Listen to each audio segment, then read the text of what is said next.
بسم اللہ الرحمن الرحیم۔ السلام علیکم ورحمۃ اللہ وبرکاتہ۔ الحمدللہ رب العالمین والصلاۃ والسلام علی سید الانبیاء والمرسلین۔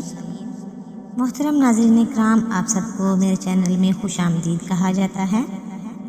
کیا کبھی ایسا ہوا ہے کہ آپ نے دعا کی مگر حالات نہیں بدلے؟ کیا کبھی دل نے کہا ہو اب اللہ بھی میری نہیں سنے گا؟ اگر ایسا خیال کبھی آپ کے دل میں آیا ہے تو ذرا رک جائیے، کیونکہ آج کی یہ بات آپ کی سوچ، آپ کا دل اور شاید آپ کی پوری زندگی بدل دے گی۔ میرے محترم، مایوسی ایک کیفیت نہیں بلکہ ایک زہر ہے جو آہستہ آہستہ ایمان کو کمزور کر دیتا ہے۔ قرآن ہمیں کیا سکھاتا ہے؟ نبی کریم صلی اللہ علیہ وآلہ وسلم نے مایوسی کے بارے میں کیا فرمایا اور کیوں اللہ کی رحمت سے نا امید نہیں ہونا چاہیے؟ ناظرین اکرام، آج کی اس ویڈیو میں ہم قرآن و حدیث کی روشنی میں جانیں گے مایوسی گناہ کیوں ہے اور امید کیسے ایمان کو زندہ رکھتی ہے۔ ویڈیو کو آخر تک ضرور دیکھیے گا، ہو سکتا ہے کہ یہ ایک بات آپ کی ٹوٹی ہوئی امیدوں کو پھر سے جوڑ دے۔ جی محترم ناظرین، آج ہم بات کریں گے ایک نہایت ہی نازک اور حساس موضوع پر، وہ ہے مایوسی۔ وہ مایوسی جو انسان کو اللہ سے دور کر دیتی ہے، وہ مایوسی جو دل کو اندھیرے میں دھکیل دیتی ہے، اور وہ مایوسی جو انسان کو گناہ کی طرف لے جاتی ہے۔ آج کے اس دور میں سب سے زیادہ پھیلنے والی بیماری مایوسی، دل کی بے چینی اور نا امیدی ہے۔ کسی کو رزق کی فکر ہے، کسی کو اولاد کی، کسی کو بیماری نے توڑ دیا ہے، اور کوئی گناہوں میں ایسا پھنس گیا ہے کہ کہتا ہے اب اللہ مجھے معاف نہیں کرے گا۔ محترم ناظرین، کیا آپ جانتے ہیں کہ مایوسی کیا ہے؟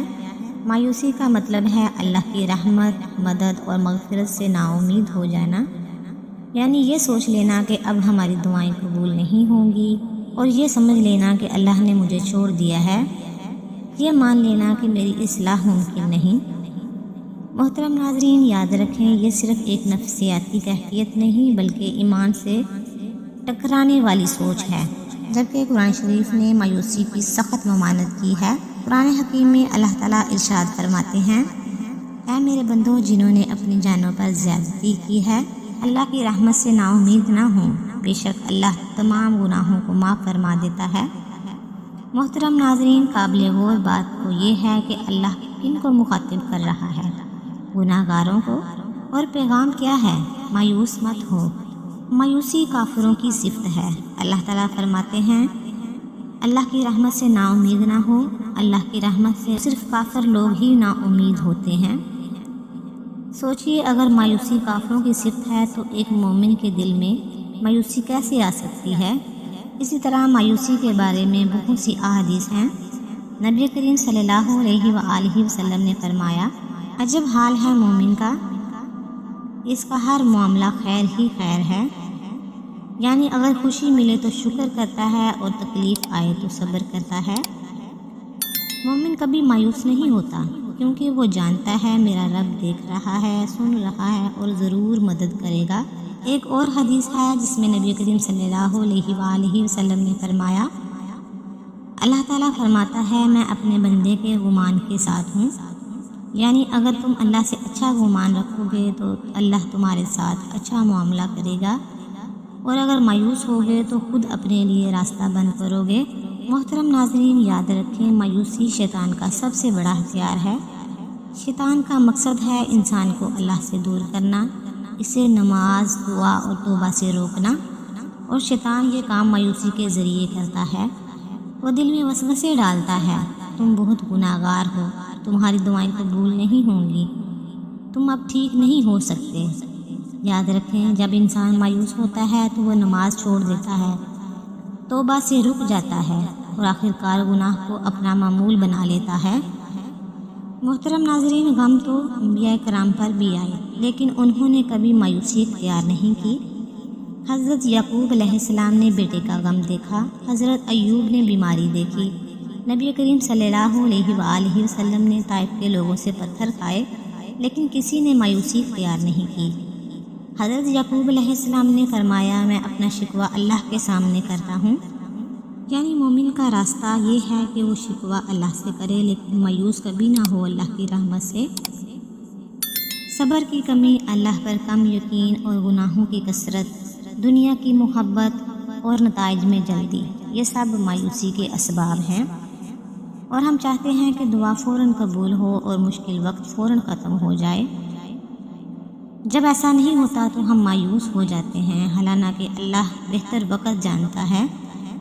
ایسی صورتحال میں محترم ناظرین، آپ کو چاہیے کہ آپ اللہ تعالیٰ پر پورا یقین رکھیں کہ وہ الرحمن ہے، وہ رحیم ہے، غفور ہے اور کریم ہے۔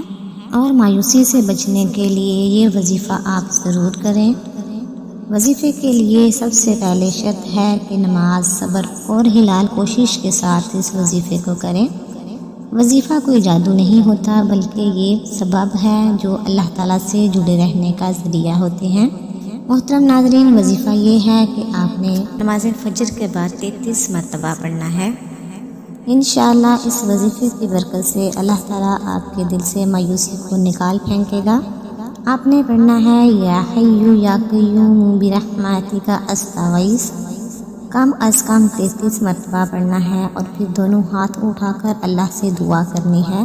یہ وظیفہ انشاءاللہ آپ کے دل کی گھبراہٹ کو دور کرے گا اور مایوسی کو امید میں بدل دے گا اور اللہ تعالیٰ پر یقین کو مضبوط ترین بنا دے گا۔ وہ دعاؤں کو کبھی رد نہیں کرتا، دعائیں کبھی ضائع نہیں ہونے دیتا، مصیبتیں بھی وہی ٹالتا ہے اور جو دعائیں قبول نہیں ہوتی وہ ان کو آخرت کے لیے رکھ لیتا ہے۔ یاد رکھیں، گناہ کتنے ہی بڑے کیوں نہ ہو، کبھی بھی اللہ کی رحمت سے مایوس نہیں ہونا۔ مایوسی انسان کے ایمان کو کمزور کر دیتی ہے اور امید انسان کے ایمان کو مضبوط ترین بنا دیتی ہے۔ جب دل ٹوٹ جاتے ہیں تو اللہ کو یاد کیا کرو، جب راستے بند نظر آئیں تو دعا کیا کریں، اور جب سب چھوڑ دیں تو صرف اور صرف اللہ پر یقین رکھیں۔ اللہ تعالیٰ سے دعا ہے وہ ہمیں مایوسی سے بچائے، اپنی رحمت پر کامل یقین عطا فرمائے اور ہماری ٹوٹی ہوئی امیدوں کو جوڑ دے اور ہمارے دلوں کو سکون عطا فرمائے۔ آمین یا رب العالمین۔